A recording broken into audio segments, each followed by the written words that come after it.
formé con los apócopes de mis dos apellidos. Entonces, mi nombre en mis libros es Juan Mares, así me firmo en los libros, como Juan Mares, desde el primer libro hasta el más reciente. He vivido la mayor parte de mi vida, la viví en el campo hasta los 21 años.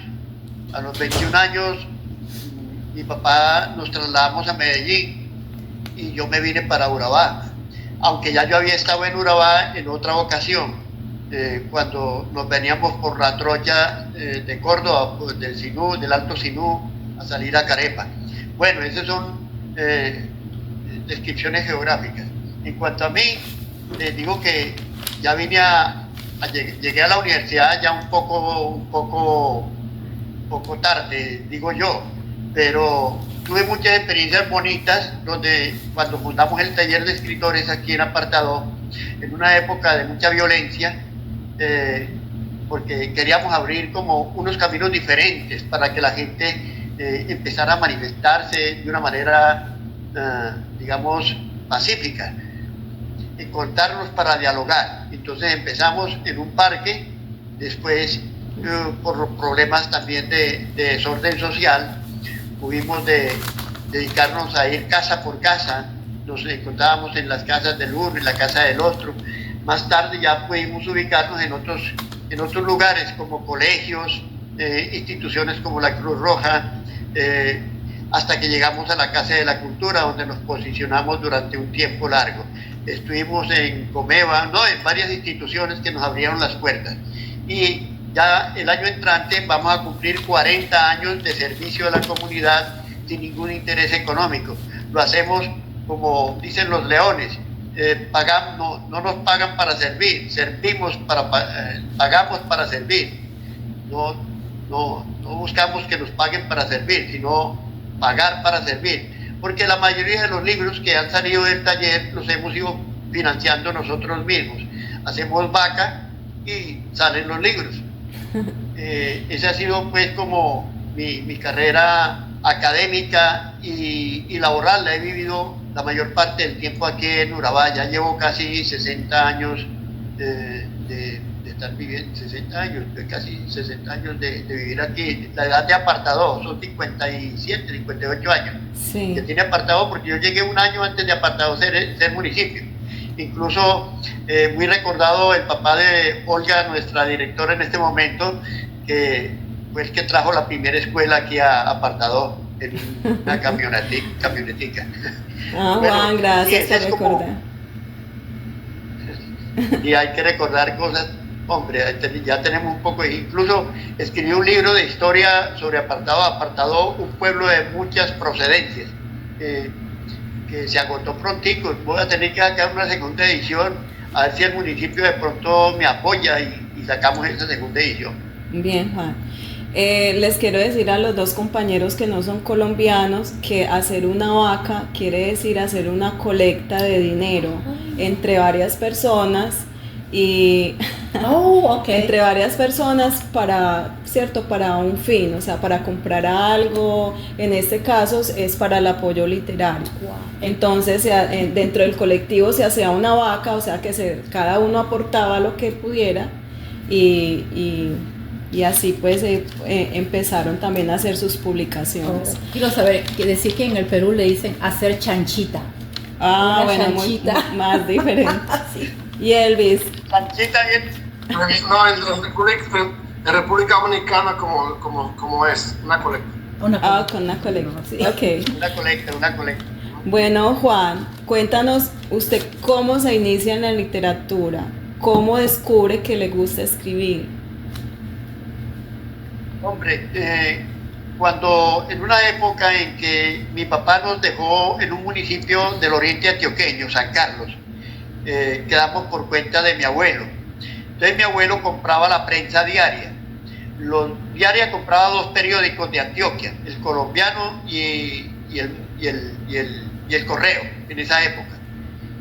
Y los domingos llegaba el Espectador, llegaba el Tiempo, llegaba la República y él los compraba todos el domingo. Entonces me aficioné con los tebeos, los monicongos como le dicen en la costa, o las tiras cómicas. más universalmente conocida. Entonces me animé y me gustaban esas tiras cómicas y había todavía un rezago de la violencia del 45 y había muchas muertes. Entonces comencé a escribir, a llenar cuadernos. Llené 7 cuadernos con historias de hombres buenos y hombres malos. Esa era mi conciencia del mundo en ese momento. Ya después, cuando me fui formando un hombre, me di cuenta que un ser humano, cada uno de nosotros es el malo y es el bueno. Puede ser el bueno y puede ser el malo. Eso depende no solamente de la cultura, sino también del entorno en que uno se levanta y la formación que uno recibe de los padres. Todo eso contribuye a que uno sea violento o calmado. Entonces, allá en la casa de mi abuelo fue donde empecé. Esos cuadernos se perdieron porque los comió el ratón y la cucaracha, la polilla. Porque cuando nos trasladamos al Alto Sinú, casi toda mi infancia y mi primera juventud la viví en el Alto Sinú, en Tierra Alta, una región de Córdoba, un municipio del departamento de Córdoba. Y de ahí fue que nuevamente retorné a Antioquia por los lados de Urabá. Ok, Juan. Bueno, voy a ir diciendo algo sobre Juan. Para los que no lo conocen, Juan Mares es, como ya había dicho, es un cuentista, ensayista y poeta, escritor colombiano. Es licenciado en Español y Literatura de la Universidad de Antioquia en Colombia, que es una universidad pública, inclusive pues de las mejores universidades de nuestro país. Y Juan pues ya ha sacado varios poemarios, ha publicado varios y ha tenido bastantes reconocimientos a nivel local, a nivel departamental, a nivel nacional y también a nivel internacional. Bueno, Juan,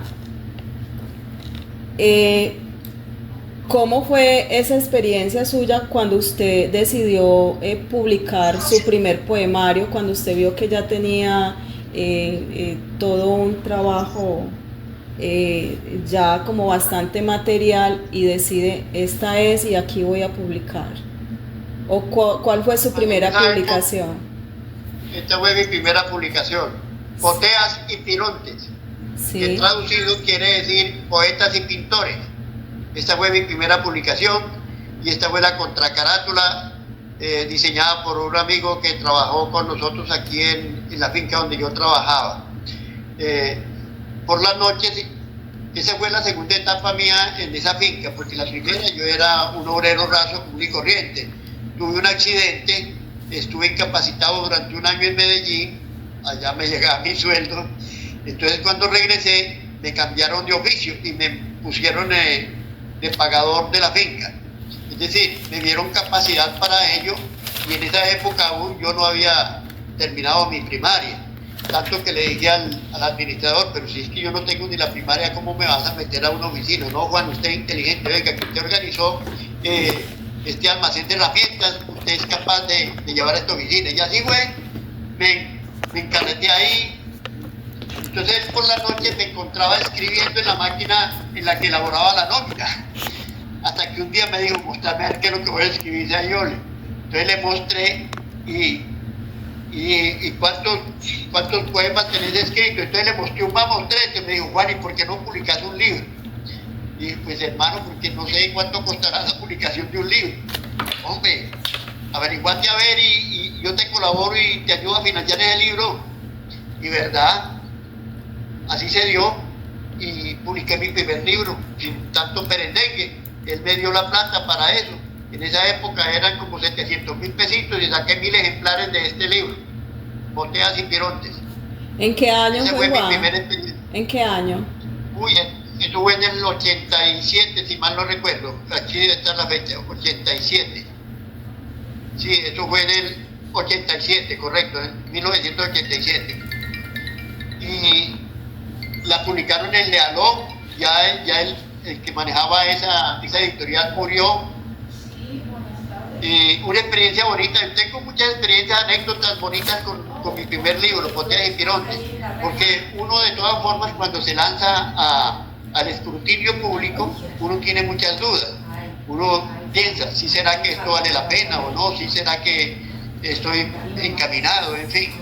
Lo cierto fue que alguna vez fui en la época de convalecencia durante mi enfermedad por un accidente que me reventó la pleura en Medellín. Llegué a los talleres de Jaime Jaramillo Escobar X504, uno de los mejores poetas del nadaísmo. Y conocí también a Manuel Mejía Vallejo, que era en ese entonces el segundo escritor más famoso después de García Márquez, solo que Mejía Vallejo era más encorchadito, menos, pues muy osco. Y tuve la oportunidad de hablar también, de asistir a los talleres de Mario Escobar Velázquez, o el Kipling de nosotros acá en Colombia, se puede decir, el Kipling o el Horacio Quiroga colombiano. Bueno, me encarreté en esos 3 talleres y durante todo ese año nosotros cerrábamos, ya como a la 1 o 2 de la mañana nos íbamos para el Colombo Soviético, a donde nos recibían con chocolate. Allá era una tertulia y charlábamos un rato mientras se llevaba 1 o 2, nos tomamos el chocolate y nos íbamos cada uno para su casa. Así durante un año. Todo ese bagaje. Entonces te cuento que cuando se fue a presentar un libro de don Ismael Porto Herrera, que lo postularon para ser candidato a la alcaldía de Necoclí, y apuntes para una historia de Turbo de Francisco Sayago. Entonces, políticamente lo iban a lanzar como alcalde. Don Ismael coronó pues su alcaldía. Sayago no pudo, y entre otras cosas ya murió, que en paz descanse. Ya me encontré con Jaime allá en la Biblioteca Pública Piloto y me llamó: hombre, Juan Mar, qué bueno que estés por aquí. Mira, tú me entregaste el libro la otra vez en el taller y a mí se me perdió en la arteria. La arteria es un café que existió en la avenida La Playa, al fondo, después de la avenida Oriental. Entonces me dijo: ¿cómo te parece que me perdió el librito? Me gustaría tener otro ejemplar. Hombre, ¿no tenés por ahí un ejemplar de eso, hombre, para que me lo envíen? No, yo lo tengo aquí en una mochila. Yo cargaba una mochila y leí el ejemplar. Entonces viene y me dice esto: hombre, Juan, ya te puedes morir tranquilo. Con ese libro te puedes morir tranquilo. Entonces, esa es como una anécdota pasajera que me ocurrió con Jaime Jaramillo Escobar, uno de los mejores poetas del nadaísmo. ¿Y qué más podría decirte? Hay tanto de qué hablar. Juan, pues ya ahorita nos hablaste sobre tu experiencia como tallerista y de tus inicios en el taller de escritores Urabá Escribe, que tiene más de ¿cuántos años en este momento? Vamos a cumplir 40 años el año entrante, y lo vamos a celebrar con bombos y platillos. Para todos les quiero decir que este taller literario de escritores Urabá Escribe es de los, básicamente, el primer taller a nivel colombiano y que se inscribe con el Ministerio de Cultura y que se ha sostenido también en el tiempo. Entonces es un orgullo también muy grande. Realmente fuimos el primer taller de la parte de la periferia, fuera de las capitales, de la periferia, sí, uno de los primeros talleres de la periferia, si no el primero. Sí. Y sí, como decías vos, luego los vinculamos a Relata.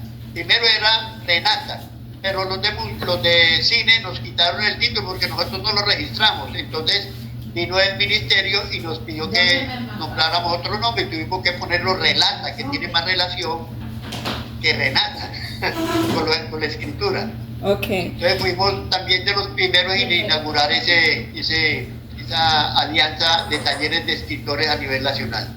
Bien, perfecto. Igualmente pues les quiero decir que yo nací en ese taller. Desde mi adolescencia he sido parte del taller Urabá Escribe y bueno, y por eso también pues como la relación con Juan y pues conocerlo, y como les había dicho, pues Juan fue como mi pionero también en la escritura. Juan, yo quisiera que nos dieras un consejo a todos los talleristas que estamos acá. O sea, yo invité a varios talleres y colectivos literarios de Colombia, que es los que conozco, y en este caso al que pertenezco también como lectura, el grupo de lectura que es básicamente la mayoría son dominicanos, donde está Elvis, pero allí, o sea, confluyen en estos talleres personas de todas, o sea, de toda Latinoamérica, de hispanos, mexicanos, está la compañera peruana, acaba de llegar una compañera, venga para acá que allá no se ve. También de República Dominicana, ella también es una poeta, se llama Tati. Y bueno, entonces yo quisiera que nos dieras un consejo. Hola, Elvis. Y a los de, está también el Casa Tomada, que es del médico Rivillas, Fernando Rivillas. Está el Farol de los Poetas, que es un taller literario especialmente de poesía en el municipio de Venecia, Antioquia, Colombia.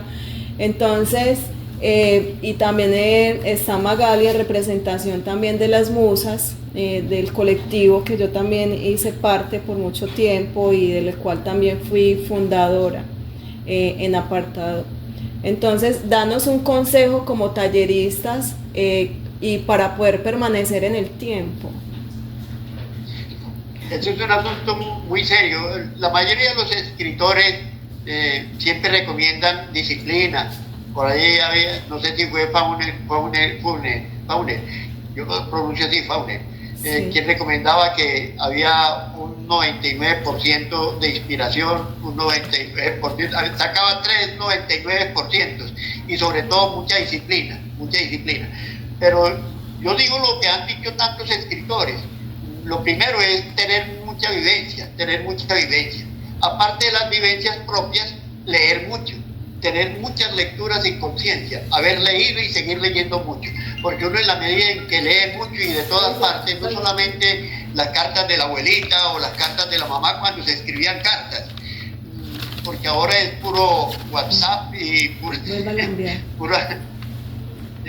bueno, de todas formas, leer mucho, tener muchas vivencias, tener algo que contar. Yo, por ejemplo, ahí tengo un texto en el que me río un poco de la gente que dice que le asuste el papel en blanco. Pienso que quien le asuste el papel en blanco es porque no tiene nada que decir. Si uno tiene algo que decir, uno desde que se siente en la máquina de escribir, en el computador o con el lápiz y el papel en la mano, para escribir algo que ha vivido, algo que siente, algo que le deslumbra, porque tiene algo que decir. Por eso lo primero que uno debe tener es muchas vivencias. Si no tiene vivencias, no tiene nada que decir. Bien, gracias, Juan. Bueno, luego entonces, ¿por qué no nos hablas también, ya vamos al grano, sobre tu temática central poética? ¿En qué? A ver, en todos mis libros se permea mucho mi vivencia de campesino. Es decir, yo lo que transcribo es tratar de darles un carácter poético, lírico, a todas esas vivencias rústicas que me tocó vivir en el campo. Entonces, todo eso lo voy transformando y lo hago literatura, abordo las metáforas, pues todo lo que son las... No es que uno busque la metáfora para expresarlo en metáfora, no, sino que ese acervo va surgiendo en la medida en que uno ha tenido el recurso de haber leído mucho sobre distintas teorías literarias. Hay que leer teoría literaria. Yo no estoy de acuerdo con mucha gente que dice que para qué leer teoría literaria, que eso lo influencia a uno. No, hay que saber qué hicieron los otros para uno no repetir lo mismo. Esa es una forma también de abordar la literatura.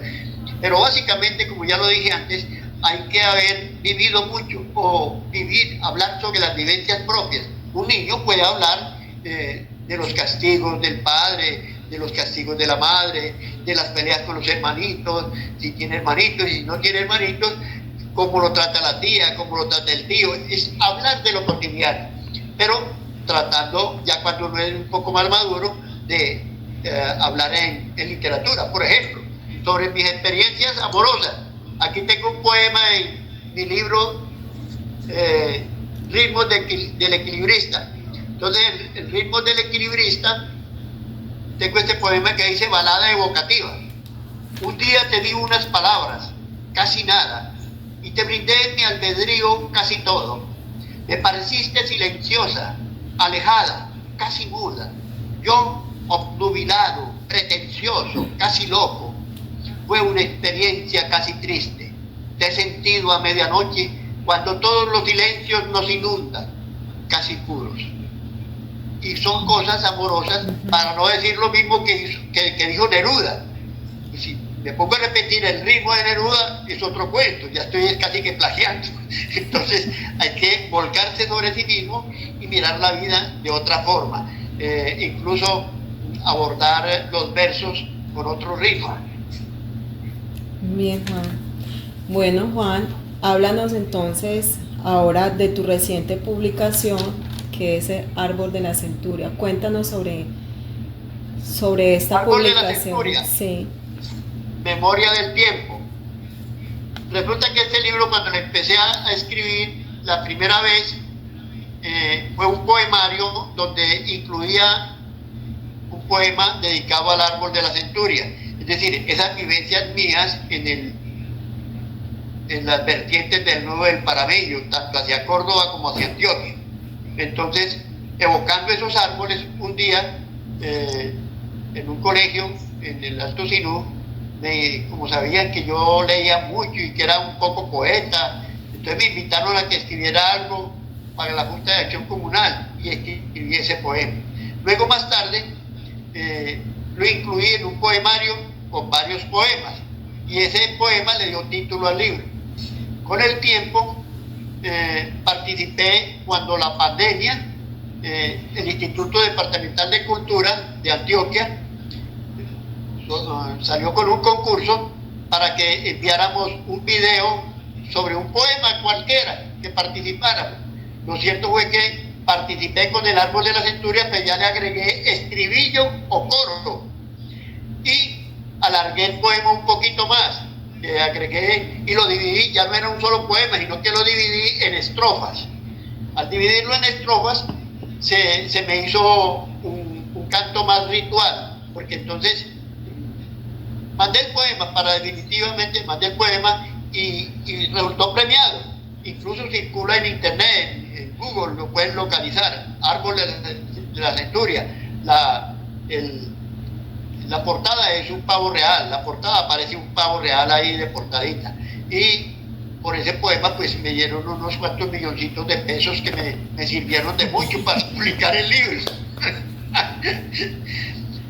Para publicar este libro precisamente. Entonces ese libro aquí inicialmente era una sola estrofa, después fueron como 8 estrofas o 10, algo así. Y en este momento son 51 estrofas. 51 estrofas que me dio ya para armar un solo libro. Cuando yo armo el libro ya como un solo texto, me doy cuenta que lo que construí fue un libro épico sobre los árboles, donde los personajes son los árboles. Y he descubierto que es un libro épico. No necesariamente, porque los libros épicos normalmente creemos que son solo sobre asuntos de guerra, asuntos por ejemplo, no.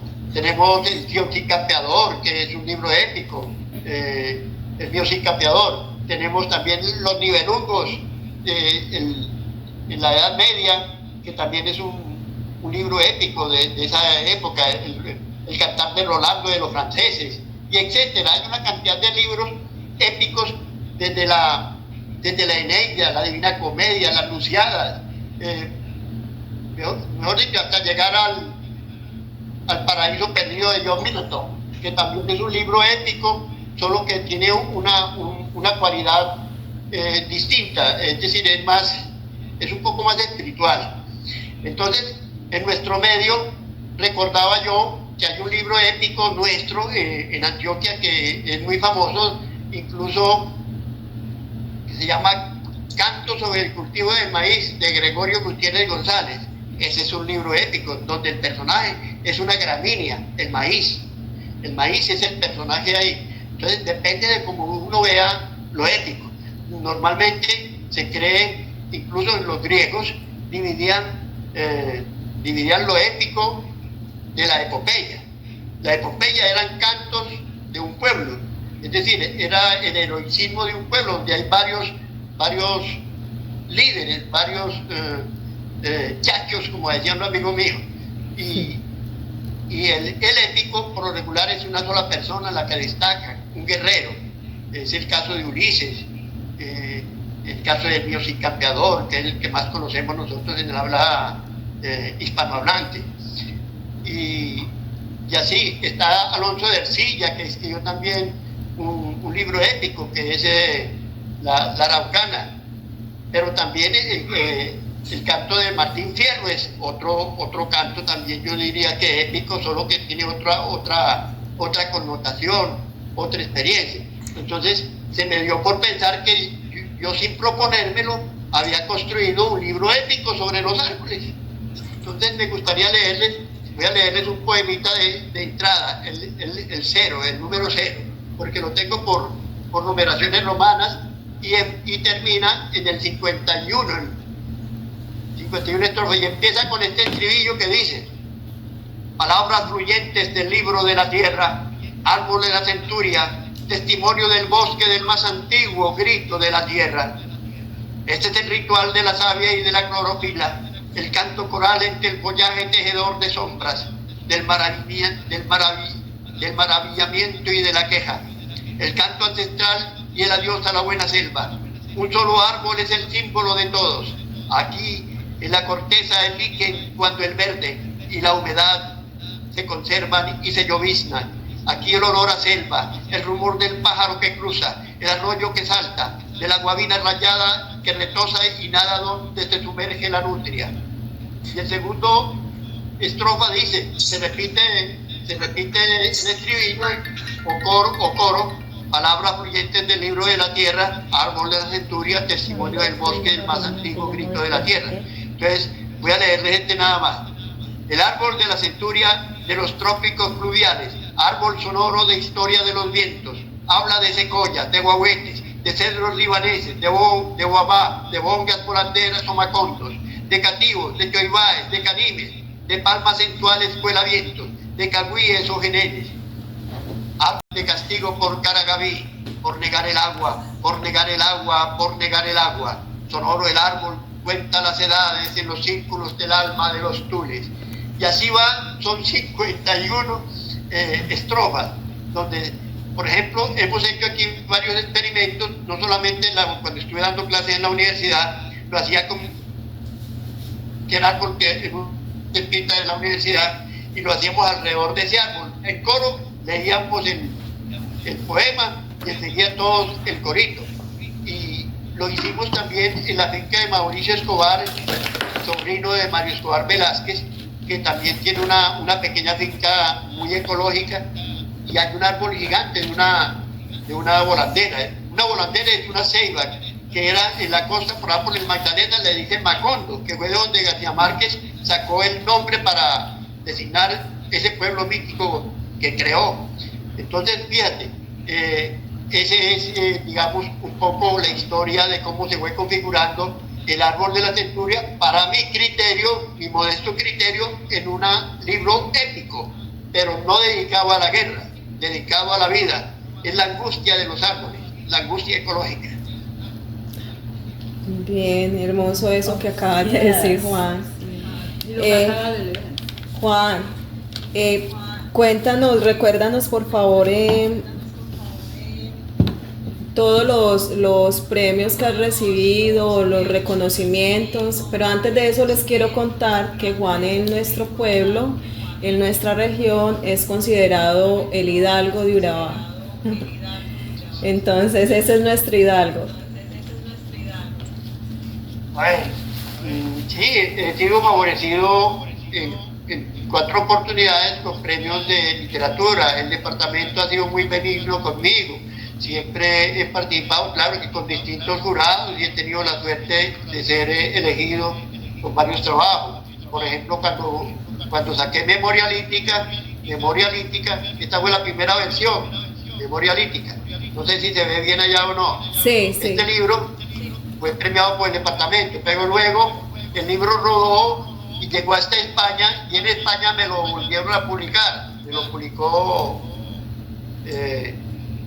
la colección de Salamanca, Poesía, Ensayo Literario, la colección de Celas, una entidad que publica muchos libros allá en Salamanca. Entre otras cosas, para mí fue un gran honor cuando me invitaron a asistir a ese evento literario, que es uno de los más importantes de Europa, hasta donde tengo entendido. Entre otras cosas porque Salamanca fue la primera universidad que hubo en el mundo en llamarse universidad, porque ya habían otros institutos que tenían las mismas características de una universidad, pero no se llamaban universidad. Entonces la primera en llamarse universidad en el mundo fue Salamanca. Y recordaba yo que mi abuelo decía que lo que natura no da, Salamanca no lo presta. Ya ustedes entenderán el significado del dicho, del refrán, del adagio, que lo que natura no da, Salamanca no lo presta. Y a mí se me creó un mito, una leyenda de Salamanca a través de mi abuelo. Entonces, cuando me invitan a que vaya a dar un recital a Salamanca, pues yo casi no quepo en mí mismo. Me llené de mucha alegría y enseguida fui a la alcaldía que me ayudaron a patrocinar la ida, porque allá no me pagaban la ida, allá me sostenían la estadía en un buen hotel. Eso le llaman hotel 5 estrellas. Y para mí, yo un campesino hecho por acá, boleando machete a Cerrillo, serrucho de cola, tirando hacha, y de pronto ser invitado a la Universidad de Salamanca, donde tanto la mencionaba mi abuelo, de lo que Salamanca, lo que Natura no daba, Salamanca no lo prestaba. Es decir, ustedes entenderán del asunto. Para mí eso fue como haberme ganado el premio Nobel. Para mí eso fue haberme ganado el premio Nobel. Bueno, y en México también estuve invitado a un recital, a un evento internacional de poesía que se celebran allá. Y después de haber asistido a esos festivales, a Salamanca he ido 4 veces invitado. Y una en México, entonces fue que me invitaron al Festival Internacional de Poesía de Medellín. Me invitaron y también asistí a ese festival, que es un festival también. Cada festival de esos para mí ha sido un premio. Es decir, me honra mucho porque digo, pues carajo, de alguna manera mis textos valen la pena. Si me invitan para que lea, para ser escuchado, eso vale la pena. Vale la pena uno poder transmitir lo que ha vivido de una manera estética para que otros lo disfruten. Bien, Juan. Juan, deleítanos con otro poema y luego entonces vamos a las preguntas de los participantes que están esta noche acompañándonos. Hombre, les voy a leer un poema de mi primer libro. Vamos a leerles un poema de mi primer libro. Hay varios, pues, vamos a leerle el primero, que se llama Pico de Pájaro. Tiene 2 epígrafes. Uno de Ángel Sierra, un compañero de trabajo que murió de leucemia aquí en una bananera. Y otro de César Vallejo. El de Ángel Sierra dice: ¿cómo se hizo el primer número? Esa pregunta me la hizo él una vez. Y este otro que dice: y no deis 0, que callará tanto hasta despertar y poner en pie al 1. César Vallejo. Si primero fue el 1 será el último número. Para los chicas, primero fue Pico de Pájaro, luego el 2 con patas de pájaro. Y los números tomaron vuelo. ¿Dónde estará volando el último pájaro? ¿Y qué silencio escuchará su último canto? 1 y muchos picos de pájaros en cada arena, en cada lluvia, en cada hoja otoñal y en cada átomo en la profundidad del tiempo. Ese es un poema de Poteas y Tirontes. Bien, bueno, Juan, ahora sí queda micrófono abierto para los compañeros que quieran preguntarle algo a Juan o decirle algo. algo. Sí. Juan, muy buenas noches, encantado de verte por aquí, con la magia de las redes. Quería preguntar, pero ahora sí, ahora me escuchan, ¿no? Sí, Sí, te estoy perfecto. escuchando perfectamente. Se me fue como el audio. Ya, ahora sí.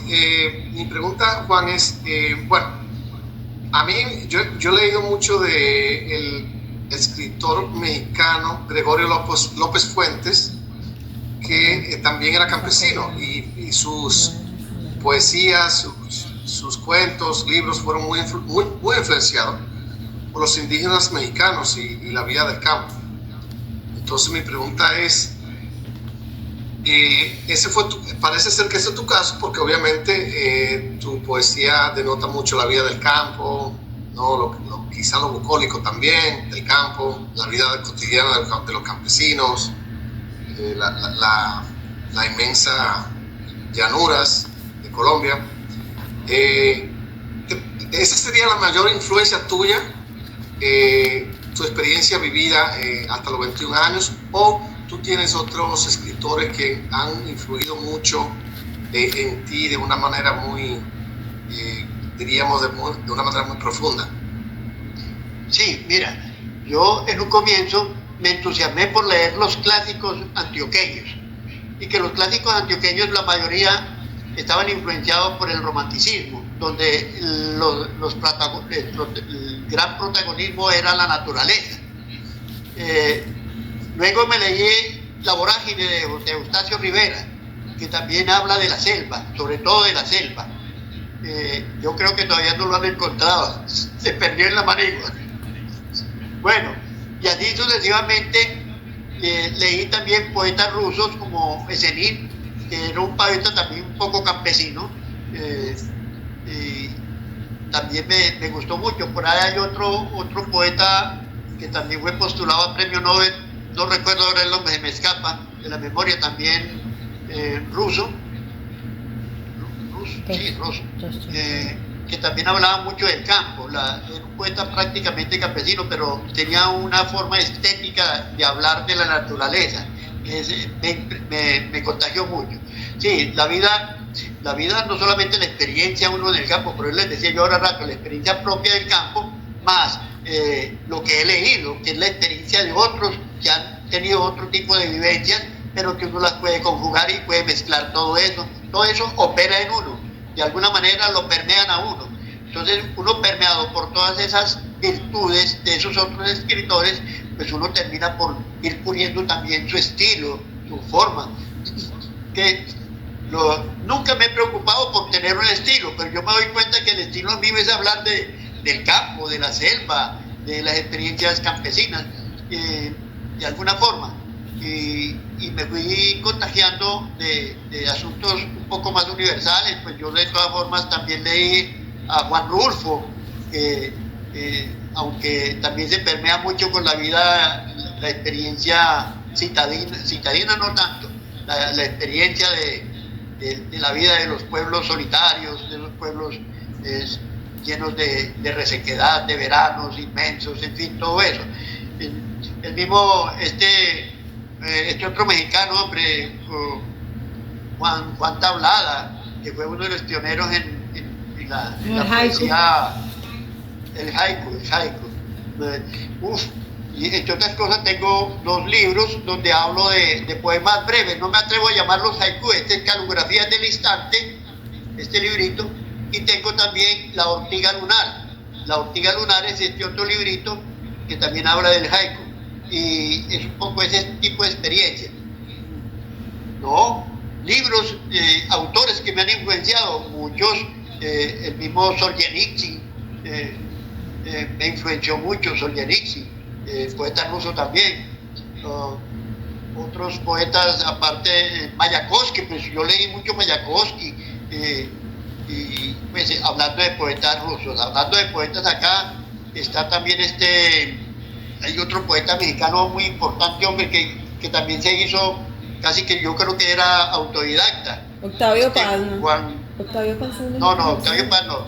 Octavio Paz no. Yo he leído mucho Octavio Paz, yo tengo casi todo lo de Octavio Paz lo he leído, casi todo Octavio Paz. No puedo decir que todo, siempre hay cosas que uno se le escapan a uno de las manos.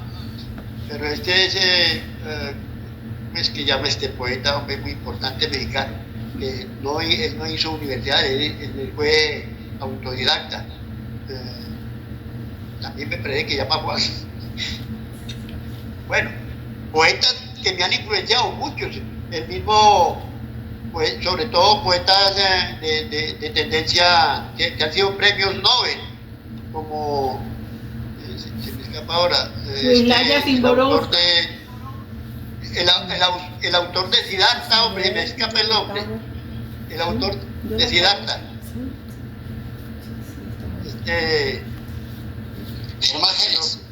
Hermann Hesse, correcto. Uy, he sido un lector furibundo de Hermann Hesse, y se me escapan a veces muchos nombres.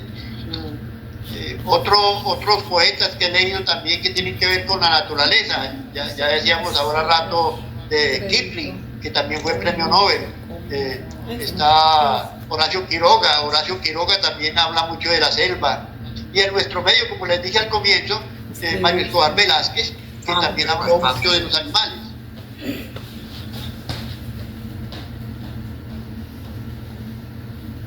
Así es. Pero para terminar mi participación ya de preguntas, si me lo permite Olga. Sí, adelante. Yo no, en todo mi contacto, yo tengo conociendo Colombia desde el 2005, o sea, mi primera vez que llegué a la geografía colombiana fue en ese año, 2005. Entonces, en todo mi contacto que yo he tenido con escritores, profesionales colombianos, me he dado cuenta que García Márquez es prácticamente inexistente en las influencias. Inclusive lo que yo he escuchado es que, porque su manera de pensar, la gente lo dejó de querer en Colombia. ¿Tú crees que mucha gente ha dejado de querer a García Márquez precisamente por sus ideales y sus líneas personales? Porque de escritor es excelente, pero no, a ver, ¿qué le puedo decir? A García Márquez lo estoy leyendo desde antes de que le dieran el premio ESO Colombia de novela, cuando le premiaron El coronel no tiene quien le escriba. Pero también, es decir, siempre lo he leído casi todo, incluso de viaje por los países socialistas, las crónicas costeñas, no recuerdo cuál es el nombre exacto, casi todo García Márquez lo he leído. Y aquí en el taller la mayoría de mis compañeros, todos, no digo que han leído todo García Márquez, pero algo de García Márquez han leído. No, es raro el colombiano que no haya leído a García Márquez, es raro, que no lo haya leído, ya sea por explorar lo que le gusta o para poder contradecirlo, porque yo he leído artículos donde contradicen mucho a García Márquez, escrito por colombianos, donde le hacen ver los errores, los gazapos, tiene muchos gazapos. Entonces esos gazapos los hacen ver como algo para demeritar una obra. Otros lo hacen solamente para exaltar que el único problema para escribir es empezar a escribir, y de esa escritura pueden salir muchas aparentes fallas, aparentes tropiezos, que eso le puede dar un carácter de originalidad al texto. Listo, muchas gracias. Con gusto. Mira el tiempo, Olga, que se te va a cortar y de pronto ya lo estamos extendiendo, un momento por favor. Lo estamos extendiendo. Buenas. Sí. Pues yo acá he estado muy entusiasmado escuchándolos, Juan. Estoy de acuerdo en muchas cosas con lo que usted ha dicho. Yo por ahí digo que lo primero es tener algo que contar y que solo a ti le importe cuando escribo. Y lo otro, se vive y después se escribe. Y no en sus palabras, que charla tan ameno, usted como cuenta las cosas, en sus palabras hay mucho ritmo. Y así mismo, lo que nos has leído y nos has contado de tu obra que no la conocía. Entonces mi pregunta va a eso, el ritmo, ¿cómo lo logras? ¿O eso es algo inherente o se trabaja? Porque yo a veces leo y si el texto no tiene ritmo, a mí me suelta. Y en lo que le he escuchado a usted hay mucho ritmo, y eso a mí me encanta. A ver, el ritmo, uno sabe que, por ejemplo, el ritmo se adquiere, sobre todo, yo empecé leyendo muchos sonetos, y mucha poesía española, que era muy rítmica, no solamente era la métrica, la rima y el ritmo. Yo le prestaba mucha atención al ritmo, y ese ritmo es lo que le da a uno, le va dando soltura a uno, porque eso también es experiencia. En la medida en que uno lee mucho, sobre todo ese tipo de textos, yo tengo por ahí algunos sonetos, que no es que me sienta muy orgulloso de ellos, pero sí hay sonetos muy bellos que uno se descresta leyendo sonetos hermosos, y no le voy a citar autores aquí, pero de todas formas el ritmo se adquiere después de haber leído mucho texto con ritmo. Uno percibe la arritmia en muchos textos que los vuelven a veces hasta incoherentes. No voy a decir que autores, pero sí muy a menudo uno nota cuando a un texto le falta ritmo. Es decir, que no tenga rima, que no tenga métrica, eso es válido, pero que por lo menos tenga ritmo. El ritmo, cada texto, por más prosaico que sea, tiene un ritmo. Cada persona, cada escritor tiene su propio ritmo, y en la medida en que persevere en ello, pues me imagino que va cultivando un jardín melodioso.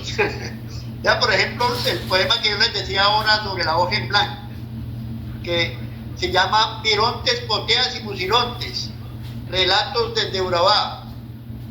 Este libro es parecido al primer libro, que fue Poteas y Pirontes, que quiere decir poetas y pintores, y este dice Pirontes, Poteas y Musirontes, o sea, pintores, poetas y músicos. Entonces dice aquí, la bendita hoja en blanco. Esta página en blanco parecía el aterrizaje perfecto para una mosca verde, o de las que se paran en la nariz de un ocupado carnicero. Y pasó con su vuelo raudo un colibrí, que con tal precisión de avión de guerra dejó en su descarga explosiva su mínimo desecho orgánico.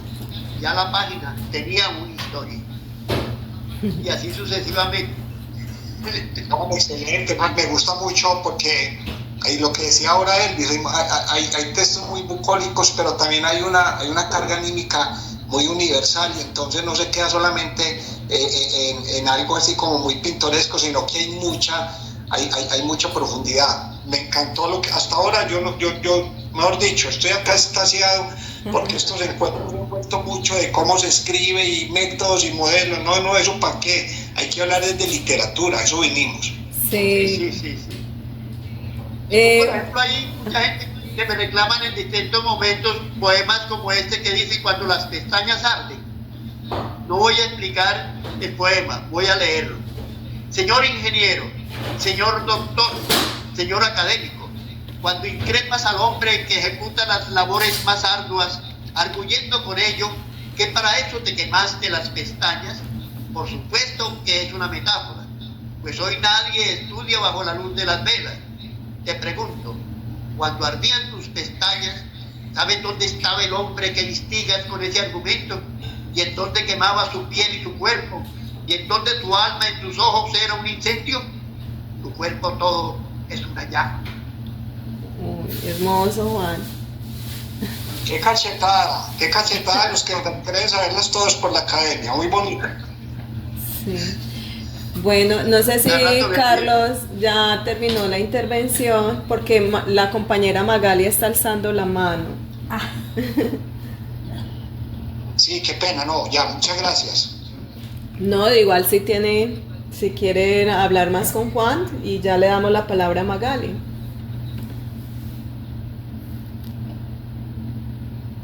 ¿Está bien, Carlos? Entonces, ¿ya terminaste? Sí, no, listo, ya. Ok, gracias, Carlos, por la participación. Magali, adelante. Bueno, entonces, buenas noches de nuevo. Muy contenta de estar compartiendo con Juana, que hemos compartido muchas veces en las tertulias de Urabá Escribe. Pues uno sabe que el estilo de Juancho es realmente la inspiración de la región. La naturaleza, los animales, las plantas medicinales, las aventuras inclusive, hechos cotidianos. Yo realmente desde que conozco a Juan hace rato y que hemos compartido en diferentes tertulias, sé que ese es su estilo, un estilo muy, como ya han dicho los compañeros, bucólico, muy tradicional, muy al estilo, muy algo parecido, como me parece que hay influencia de Tomás Carrasquilla y otros autores que trabajan este estilo. Algo se permea Gladys, de todas formas, yo digo Magali, perdón, yo he leído casi todos los clásicos antioqueños, fue lo primero que hice en mi primera juventud, y también los clásicos colombianos, por supuesto. Entonces fui escalonando eso, total que cuando yo llegué a la universidad ya no tuve que hacer la tarea de leer esos libros, ya los había leído y me fue muy bien con los ensayitos. Sí, pero entonces yo quería preguntarte qué opinas de los muchachos de hoy en día, de la nueva literatura, la nueva inspiración, del yoísmo en la literatura, de escribir sobre sí mismo. ¿Qué opinas de las nuevas tendencias literarias con los muchachos hoy en día? Porque creo pues que hay cambios, hay nuevas estrategias y alternativas, nuevas inspiraciones, ¿no? Entonces quería saber ¿qué opinas de las nuevas tendencias en la literatura? No, la gente joven está en búsqueda, en sus propias búsquedas, Claro. No tienen de pronto la misma formación que uno tuvo, la autoformación que uno tuvo, porque yo veo que hay muchos muchachos que en el colegio les hicieron leer libros casi que a la fuerza. Entonces, no sé cómo han llegado a la literatura. Algunos van por buen camino, están viviendo experiencias. Uno no se cansa de recomendarles que vivan mucho, que lean mucho. Ese es el eterno dilema, es decir, es una tarea sisífica en cierta forma. Se cae la roca, rueda la roca y volver a empezar a subirla. Lo mismo que las labores de casa, que son muy sisíficas. Pero los muchachos de hoy tienen sus propias búsquedas, sus propios caminos. Ellos van encontrando razones para vivir, razones para escribir, razones para soñar. Es una tarea permanente. Es decir, uno no puede juzgar al joven porque esté muy influenciado por la Instagram, las películas de Facebook. Yo, por ejemplo, no veo cine, porque yo vi mucho cine cuando era niño, cuando se presentaban las películas de Tarzán, de los Corsarios, las películas mexicanas, que fueron muchas las películas mexicanas que me vi. Luego lo compensé con las novelitas de vaqueros. Yo también. Entre otras cosas, para ironía, yo descubrí que las novelitas de vaqueros, la mayor parte eran de Marcial Lafuente Estefanía. Yo pensé que Marcial Lafuente Estefanía era norteamericano o era mexicano, y resulta que era español. Y así sucesivamente uno va mezclando todo eso, y los jóvenes van encontrando sus propios caminos. Sí, Magali. Gracias, Juancho. Bueno, no sé si alguien más tiene otra pregunta. Juan. Yo sí tengo una. Ah, bueno, Tati, ven para acá, para acá. No, yo lo tengo aquí. Ah, bueno. Lo podemos ver aquí. Espérate. Tati quiere preguntar. Adelante, Tati. Sí, Juan, Sí, Prende para que te soy veas, Tati que Hernández, te soy vea. dominicana. Más que narradora, soy poeta. Pero me gusta el cine y usted dice que no ve películas. Pero me inquieta y le pregunto. ¿Está viendo la nueva serie sobre 100 años de soledad o prefiere novelas? No, con sinceridad. No, yo prefiero novela, porque es que a mí me ha ido muy mal con los libros que los he leído y luego los veo en cine. Y me deprimen enormemente porque no es lo que yo leí. Es decir, la lectura me da la ventaja de que cada que leo encuentro Algo nuevo. resquicio más que no había tenido en cuenta en la lectura anterior. Son tantas las aristas del propio libro que en el cine no voy a ver sino una sola versión, una sola mirada. Entonces, yo tuve una época, como le dije, al comienzo de niño todavía, eso tenía entre 7 y 8 años, un tío mío tuvo una sala de cine en San Carlos, Antioquia, y yo me veía todas las películas, con el cura y el alcalde, que eran los primeros que leían las películas para hacerle la aprobación o no de la película y del pueblo. Entonces yo me veía de primera mano todo ese cine. A lo último me deprimió, ¿no? A mí, yo lo último, después de que empecé a leer libros, vengo y veo la película. La única película que a mí parece raro, que me ha convencido, porque me gustó tanto como el libro, fue Juan Salvador Gaviota. Juan Salvador Gaviota, que no creyera. Yo me leí el libro de Juan Salvador Gaviota y lo disfruté mucho, pero cuando vi la película quedé igualmente encantado. Esa película me encantó. Carlos Andrés. Yo creo que la película de El Coronel no tiene que decir, esa película de ¿cómo se llama? Años de soledad. Crónica de una muerte anunciada fue bien hecha también.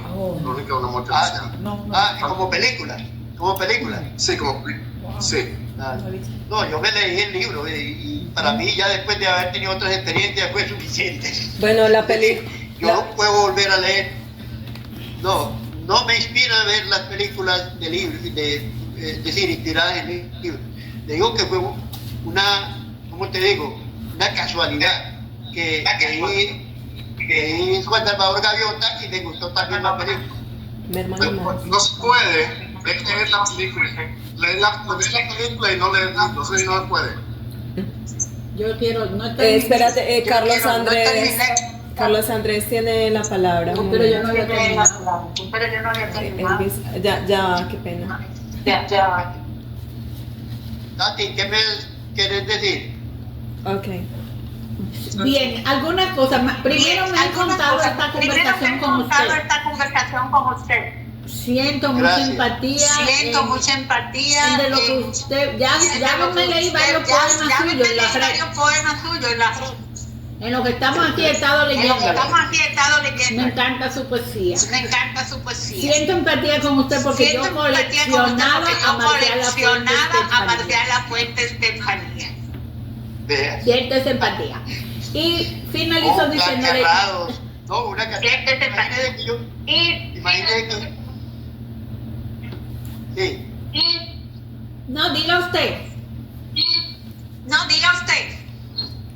No, que le iba a comentar que después de los gritos de Convoy, de Marcial Lafuente Estefanía, me encarreté con los libros de ciencia ficción, que también tenían el mismo tamaño.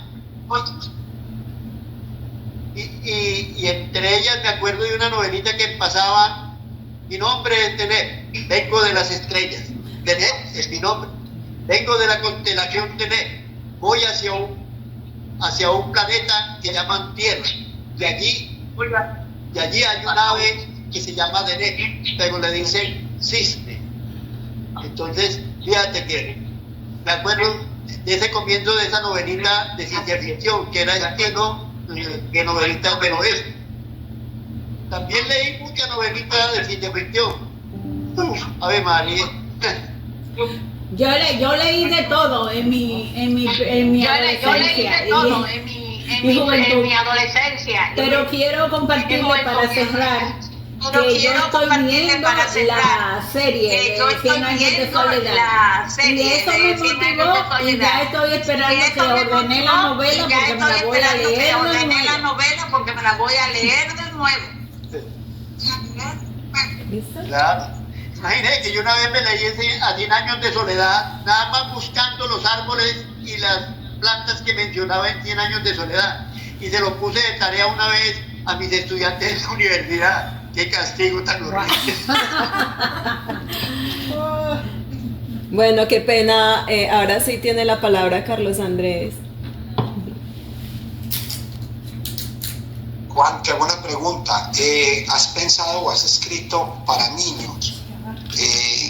En algún momento has dicho voy a sacar un libro para niños o voy a sacar cuentos para niños, porque no sé, a mí me pasa eso, cuando uno escribe llega un momento en que se va yendo hacia ciertos públicos, no porque uno quiera de mano ganar, sino porque al momento sale una voz interior que está pretendiendo ser escuchado por un público específico?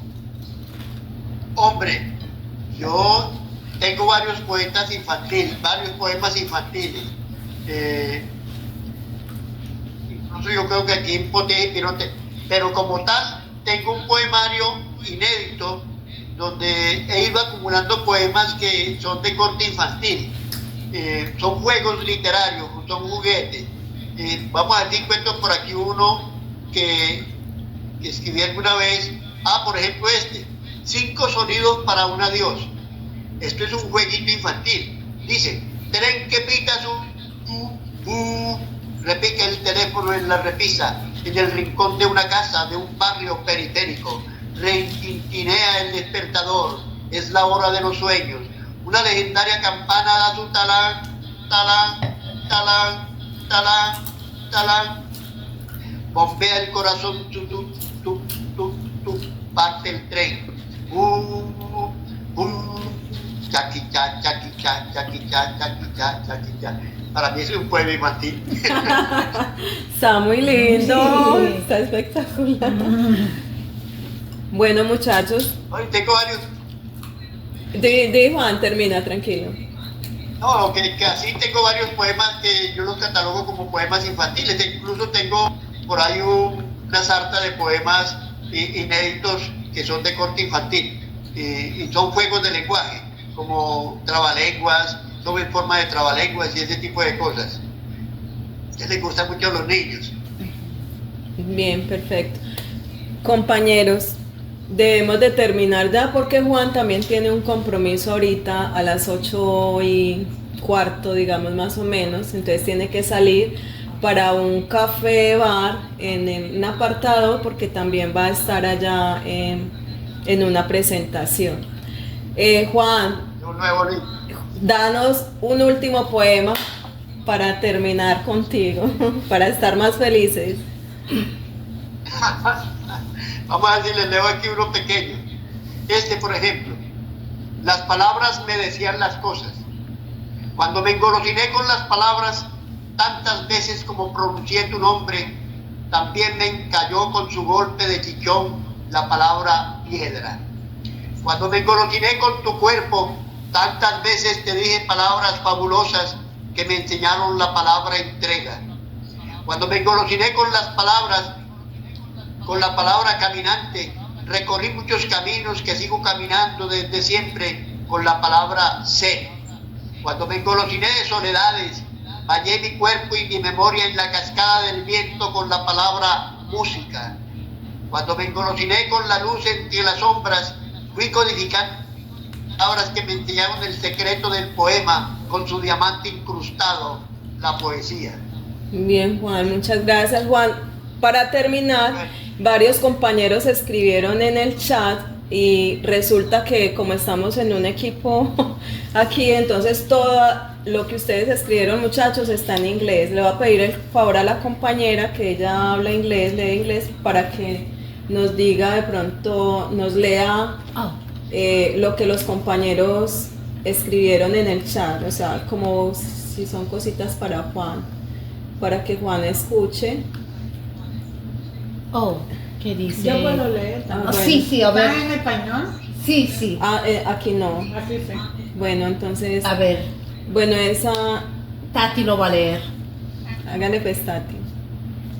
Carlos Andrés dijo, bonito Juan. Elvis García dice, mi persona humildemente estudió en la Universidad de Salamanca, o sea que Elvis estudió en Salamanca y que tiene muy lindos recuerdos. Ah, genial. Magali, Fue el micrófono, cerraron micrófono. Ya volvió, ya Oye, volvió. esperen, ya, ahora sí. Permítame un momento, por esos favor. son los mensajes, no hay más nada. Pero alguien dijo, Pero el beautiful último, John. el último Pres- no. Sí, bonito Juan, eso yo lo dije. Lindo Juan. Sí, pero está ahí puesto en español. Sí. Está todo en- no, ¿para qué? Elvis, di tu mensaje que no se alcanzó a escuchar porque estaba apagado Yo el dije micrófono. que mi persona humildemente Él estudió en estudió Salamanca. en la Universidad de Salamanca, España, y tengo muy buena memoria y muy lindos recuerdos de esa universidad, por ahí por el año 2000, 2003, 2004, ahí más o menos. Siendo un jovencito todavía. Qué bien. Lo felicito, lo felicito. Una gran universidad. Sí, claro, una universidad que realmente lo que más me impresionó de esa universidad era, no, del pueblo de Salamanca, la ciudad, que es estudio. Ahí, esa universidad, ese pueblo, esa ciudad, si quitan las universidades.